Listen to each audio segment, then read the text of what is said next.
दोस्तों, एक बार धीरेन्द्र शास्त्री ने फिर से महिलाओं को लेकर एक ओछी और अपमानजनक टिप्पणी कर दी है। इस तरह से बार बार महिलाओं की बेइज्जती बेबर्दाश्त काबिले है। दोस्तों, बागेश्वर धाम के बाबा धीरेन्द्र शास्त्री ने महिलाओं के ऊपर बड़ा आरोप लगाया है और ये आरोप बिल्कुल माफ करने वाला नहीं है। उन्होंने साफ कहा कि बड़ी घर की महिलाएं और माताएं भी शराब पीने लगी हैं। जिन पति की पत्नियां शराब पीती हैं वो अपने रोते हुए बच्चे को भी शराब पिलाकर चुप कराती हैं। दोस्तों, ये वाक्य हैं उस भगवान, अंधविश्वासी और ढोंग की रचना करने वाले धीरेन्द्र शास्त्री की, जिन्होंने तमाम महिलाएं उनके पंडाल में केवल महिलाओं की भीड़ ही दिखाई पड़ती है, उन महिलाओं को निशाना बनाया है। इनका तो यही काम है दोस्तों, पहले तो आरोप लगाते हैं और फिर माफी मांग लेते हैं। क्या महिलाएं इन्हें माफ कर पाएंगी? दोस्तों, हर बार कभी मंगलसूत्र, कभी खाली प्लॉट से नवाजा जाता है इन महिलाओं को। धर्म की आड़ में महिलाओं का अपमान कब तक होता रहेगा? क्या तमाम बाबा, सांसद, मंत्री, धाकड़ जैसे लोग अपमानित करते रहेंगे महिलाओं को? नमस्कार, आप देख रहे हैं बामसिफ न्यूज और मैं हूं आपके साथ शैला। दोस्तों, इस वक्त अगर बात करूं तो नागपुर में आयोजित श्री मद भगवत गथा के दौरान जो बागेश्वर धाम है, धीरेन्द्र शास्त्री, उन्होंने एक बार फिर से मर्यादा लांघी है अपनी। मंच से उन्होंने समाज की माता बहनों का बेहद ओछी टिप्पणी करते हुए उनको अपमानित किया है।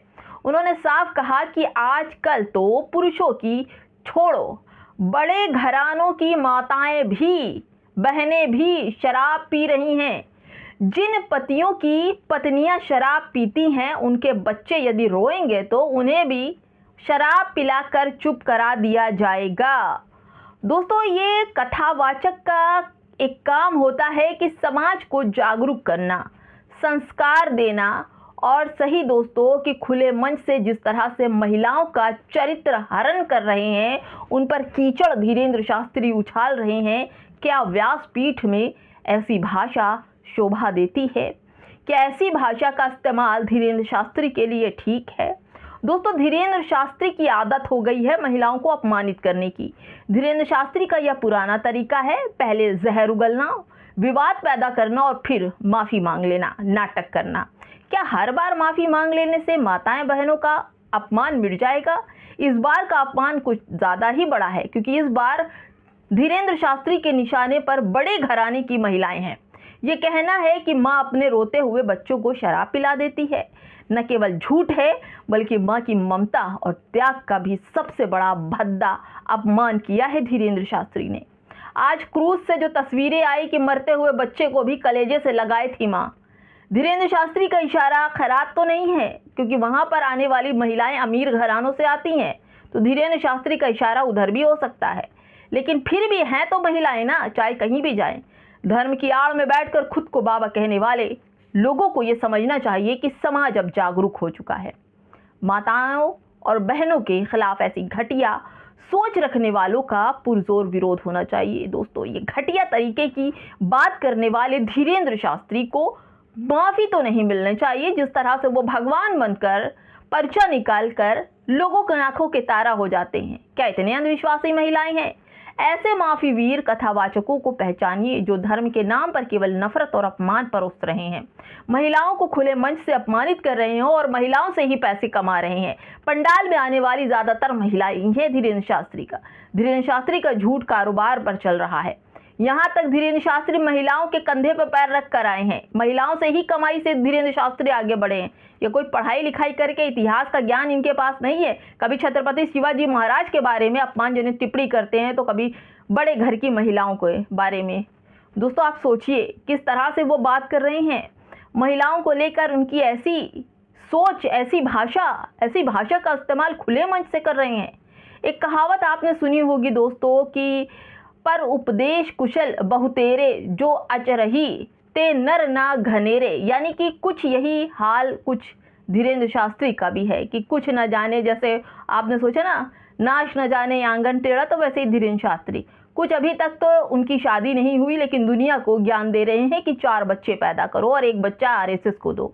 नफरत के ऐसा माहौल पैदा किया है, कभी मुद्दे की बात नहीं करते। दोस्तों, महाराष्ट्र के नागपुर में एक कार्यक्रम के दौरान धीरेन्द्र शास्त्री ने लोगों से अपील की थी कि 4 बच्चे पैदा करो और उनमें से एक को आरएसएस में समर्पित करो। दोस्तों, धीरेन्द्र शास्त्री आज गैस की कीमत 993 बढ़ गई। दोस्तों सोचिए, पेट्रोल की कीमत बढ़ गई, बेरोजगारी का आलम बुरा है। तो ये लोग बच्चे पैदा करके इस सिर्फ बीजेपी के लिए पैदा करेंगे कि दंगे करो, फसाद करो, भूखो मरो, कभी कोरोना में मर जाओ, कभी मजदूरी करो।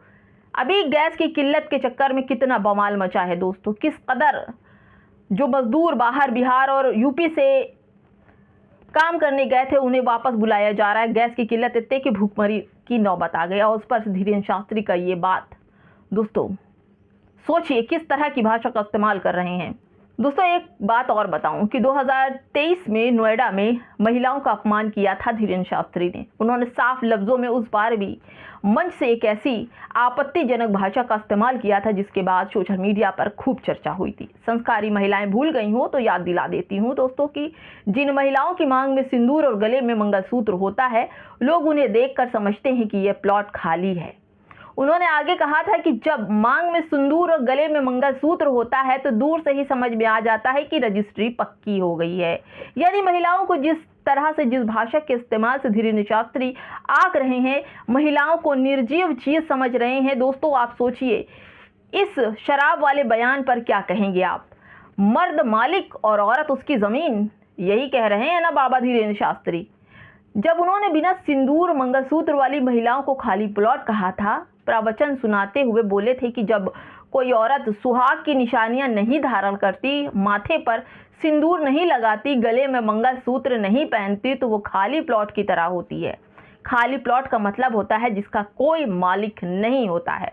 यानी अगर कोई मालिक नहीं है तो क्या उसका बाप, भाई, रिश्तेदार कोई उसका मालिक ही नहीं है? यानी वो जंगल राज्य में लड़की रहती है, कचेरी के कागज पर जिसके नाम किसी का पट्टा नहीं। ये सब बातें धीरेन्द्र शास्त्री ने बोली थी।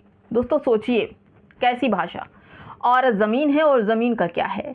उस पर हल चलाओ, उसे रौंदो, उसे कुचलो, आग लगाओ, उस पर जंगल उगा दो, उसे उजाड़ दो, बंजर कर दो। जमीन थोड़े ना शिकायत करने आती है। यही सब कुछ तो धीरेन्द्र शास्त्री ने कहा था। उसके साथ सही व्यवहार नहीं हो रहा है। वैसे ही ये औरतें हैं जिनके साथ मालिक तो चाहे करे जो चाहे करे, उनके मुंह पर एक शब्द भी नहीं फूटना चाहिए। ये उपदेश दिया था धीरेन्द्र शास्त्री ने तमाम महिलाओं को। महिला आरक्षण की बात करने वाले, हिंदू राष्ट्र की बात करने वाले यही धीरेन्द्र शास्त्री हैं। इस देश में बिल्किस बानो, आसिफा और रोशन खातून को मारने वालों को माला पहनाई जाती है, लाखों का इनाम दिया जाता है, शाल पहनाया जाता है, सम्मानित किया जाता है। ये तो मुस्लिम महिलाएं थी। खैर छोड़िए दोस्तों, मैं हिंदू महिलाओं की बात करती हूँ जिनकी इज्जत लूटी गई, उन्हें ब्लैकमेल किया गया, अंधवास और पाखंड के चक्कर में उन्हें फंसाया गया, अंधविश्वास की ऐसी गहरी खाई में ढकेला गया जिसको अशोक खरात कहते हैं, राम रहीम कहते हैं, आशा राम कहते हैं, चिन्मयानंद कहते हैं। ऐसे कितने नाम हैं जो महिलाओं को तार तार कर चुके हैं। और धीरेन्द्र शास्त्री खुद को भगवान कहते हैं और महिलाओं को कभी खाली प्लॉट तो कभी बच्चा पैदा करने वाली और अब शराब पीने वाली बेवड़ी महिलाओं के नाम से खिताब दिया है। महापुरुषों का लगातार अपमान करते हैं और अब महिलाओं के अपमान की तो सीमा ही लांघ दी। दोस्तों इन पूरी घटना पर रूबिका लियाकत चुप हैं, अंजना ओम कश्यप चुप हैं, दोस्तों श्वेता तिवारी चुप हैं, साथ ही बीजेपी में बैठी महिला आयोग, सांसद, तमाम विधायक महिलाएं जो हैं वो सब खामोश हैं, क्योंकि ये सभी भी अमीर घराने की आती हैं और इन लोगों को शायद अपने ऊपर इल्ज़ाम लगाते हुए सह जाएंगी, लेकिन गरीब महिलाएं तो नहीं सहेंगी। उन्हें तो आवाज़ उठानी पड़ी क्योंकि वो शराब का सेवन नहीं करती। और धीरेन्द्र शास्त्री ने अमीर महिलाओं का नाम लिया है कि अमीर घरानों की महिलाएं शराब पीती हैं और अपने बच्चों को भी शराब पिलाती हैं। फिलहाल दोस्तों इस वीडियो में इतना ही। क्या कहेंगे मेरे इस पूरे प्रतिक्रिया पर, मेरी वीडियो पर कमेंट में ज़रूर बताइएगा। नमस्कार।